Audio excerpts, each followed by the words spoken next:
Who drops out of school these days? This isn't post-war times. You're a disgrace to our family legacy. Don't act like you belong as my son's wife. I was invited with my husband to my sister-in-law's wedding, but mother-in-law with her academic elitism looked down on me, a dropout, as if I were less than human and remarked those hurtful words. You don't belong here, just leave. Mother-in-law forcefully removed the corsage from my chest and stepped on it. I understand. Little did she know her words would lead to a major incident in the family later on. I'm a 28-year-old married woman. My husband and I both work. I had my reasons and dropped out in 9th grade. Although my resume states dropout, life led me to work at an international company. Through mutual acquaintances at work, I met my husband and we married. Every member of my husband's family is well educated due to mother-in-law's academic elitism. Yet, neither my husband nor sister-in-law ever boasted about their education, nor did they judge others by it. They truly care for me and we all get along perfectly. The only hitch? Mother-in-law and I don't see eye to eye. Our fundamental values differ, and I doubt we will ever truly understand each other. Still, I'm deeply in love with my husband and want to spend my life with him. For that, I have tried to manage my relationship with mother-in-law without conflict.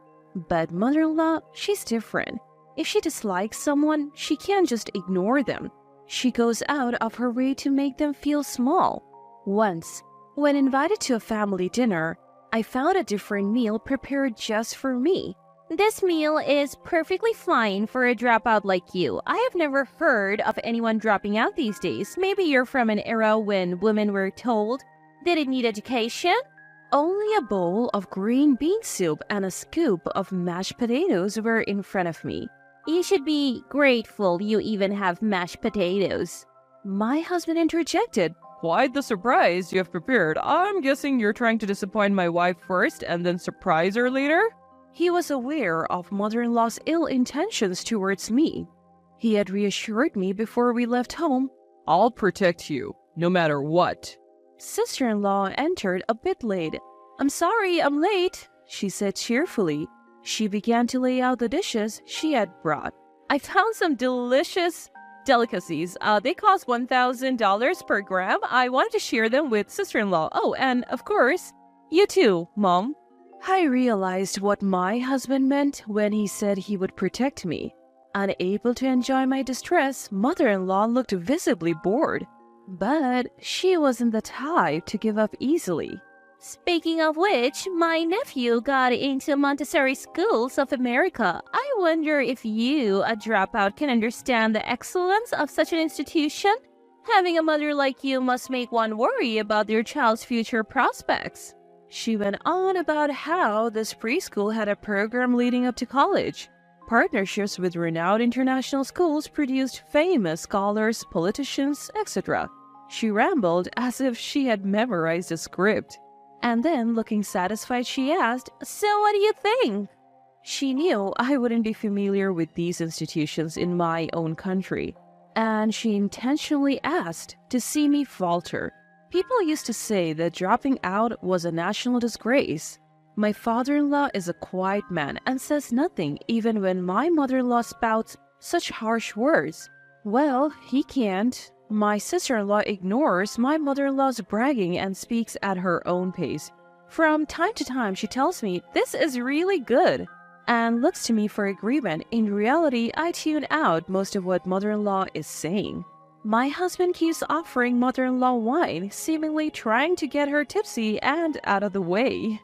Sister-in-law whispers in my ear, "Sorry, just bear with it a little longer." Visiting their house always drains me, but I don't want to worry my husband or sister-in-law, so I pretend I'm just dense, saying, "I guess I am just slow to catch on." Mother-in-law is strong-willed and always convinced she's right. Both my husband and sister-in-law know that openly opposing her is counterproductive. The only options are to bear with it or tune her out. However, I'm not sure how much longer I can endure her blatant remarks, especially since her harassment isn't limited to visits. She shows up at our home unannounced. "Here's my son's favorite," she would say. "It's not for someone like you who dropped out." She brings gifts but never includes anything for me. She once declared she only drinks a specific brand of tea and had me go out to buy it. When I returned, she had left. It's manageable when my husband is home, but when she knows he's not around, I am trapped. She'll spend hours lecturing me about the contributions of the well-educated and how the less educated devalue our nation. I never tell my husband what happens when he's away. I don't want to worry him more than I already have. Then one day, sister-in-law's marriage gets arranged. A polite invitation arrives announcing her marriage to a longtime boyfriend. Sister-in-law and I have a great relationship, and she thinks of me as a sister. We often go shopping and eat out together. She's precious to me, just like a real sister. So I happily accepted the invitation. On the day of the wedding, I arrived at the venue before my husband because I had an appointment for a hairdo. Mother-in-law there as the bride's mother spots me and approaches with a furious look. I brace myself, expecting criticism about my outfit or makeup, and greet her calmly. But she loudly exclaims, "Why is a disgrace like you even here?" The whole venue could hear. Even at a joyous occasion, she shows her academic elitism. With so many guests present, she seems intent on making an issue out of my educational background. "Our family is full of well-educated people. Only you dropped out. How dare you sit with our family? My daughter even said she regretted calling you her sister. She only wanted your brother here and hoped you would be turned away." She continued, "Please get rid of that tacky corsage." Then she ripped the corsage from my chest and stomped on it. But it was something my husband had chosen and bought for me. I was so shocked that I turned my back on my mother-in-law and stormed out of the venue. I ran as fast as I could until my heels almost came off and finally stopped. I sat on a nearby bench, looking at the message history and pictures I took with my sister-in-law, trying to calm down. There was no deceit in my sister-in-law's words. I'm ashamed. I believed my mother-in-law even for a second. I decided to change my attitude and went back to the venue to celebrate my sister-in-law's happy day. But then, "How dare you come back with that dropout face? Or do you not understand the meaning of dropouts should leave? There's no place for dropouts here." My mother-in-law kicked the chair where my name was written in the bride's family section. Everyone was tense because of her behavior, especially since most of the guests had already arrived. I didn't let it bother me and sat in the guest section on my brother-in-law's side. "Unbelievable. Have you lost your mind? Well, maybe it's too much to ask a dropout to understand social norms." Amidst the mocking laughter, my pale-faced brother-in-law rushed in. She's the president of a business partner. We have a very good relationship and I invited her, he shouted. Actually, I was considering pursuing education until the very last grade, but it was only because my parents hoped I would at least graduate high school in this day and age. It wasn't what I wanted. Why would someone without dreams or hopes go to high school? What if I took away someone else's chance by getting in? While I was struggling with these thoughts, a teacher who cared about me suggested I see the world.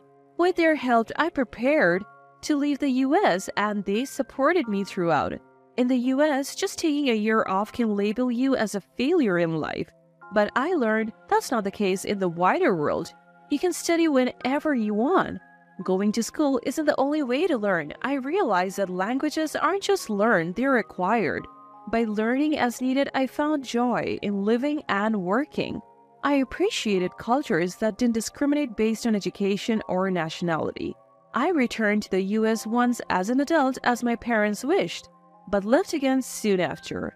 I started traveling between the US and other countries, and as I found my passion, I established a US subsidiary of a foreign company. That was 5 years ago when I was 23. My company and my sister-in-law's husband's company were important business partners. We were both surprised when we were introduced by my sister-in-law. Regarding the wedding invitation, there was a debate about whether to invite me as a family member of the bride or as a business partner of the groom. My brother-in-law didn't know about the feud between me and my mother-in-law, but my sister-in-law did. She was sure her mother would have served herself even at her own wedding. I agreed. So we decided on an unusual approach of inviting me from both sides. If I could sit with the bride's family, great. If not, I was ready to fight. That was the mindset I had going into the wedding. My sister-in-law felt the same. We both wanted to make our mother regret her academic elitism. It was a plan we hatched together and it worked out just as we hoped.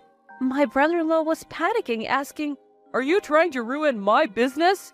His relatives and business associates gathered around wondering what was going on. It seems my mother-in-law doesn't like me. If I'm a bother, I'll cut ties right now. Oh, finally got it. Then please break up with my son immediately. Understood. If my husband wishes, I'll comply. But remember, if I cut all ties, that includes the business relationship with your daughter's future husband. My mother-in-law looked unfazed by it all. She seemed to think she had no connection to the wife of a CEO.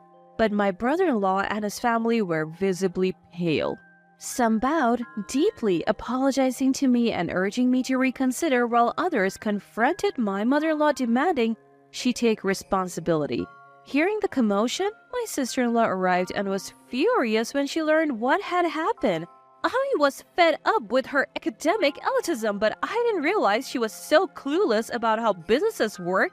No matter how well educated, if you can't use that knowledge, you're just societal trash. She explained to everyone the implication of losing major business partners. My brother-in-law vented. "Do you want to ruin the lives of hundreds of employees? Are you the Grim Reaper?"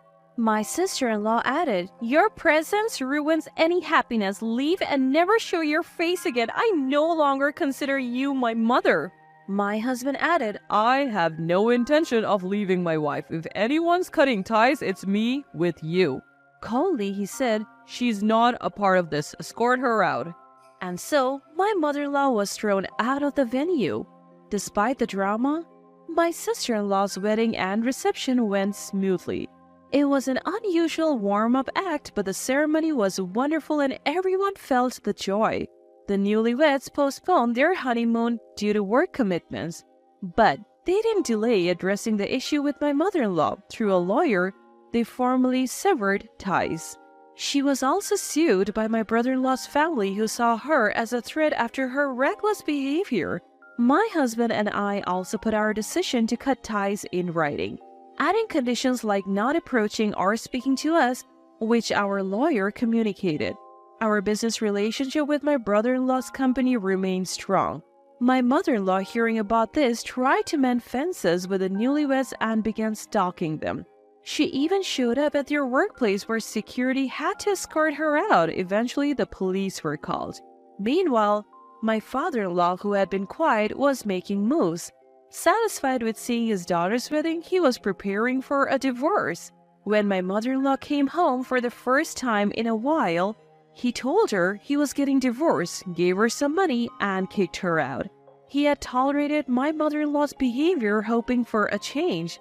But seeing his children fed up, he realized he was truly done with her. Giving her some money and sending her away was his final act of kindness. But she quickly squandered it. She might have boasted about being well-educated, but she had no idea how much it cost for a woman to live alone. By the time she realized, she was left with little and now reportedly lives alone in a rundown public housing unit. Sometime later, my sister-in-law and I both became pregnant. We moved closer to each other, drawn by the community and welfare benefits. Our family have grown closer than ever. We want our children to grow up freely and not become discriminatory adults. We have many hopes, but ultimately, we just want them to be healthy. That's where our story settles for now. From time to time, my father-in-law visits to check on us.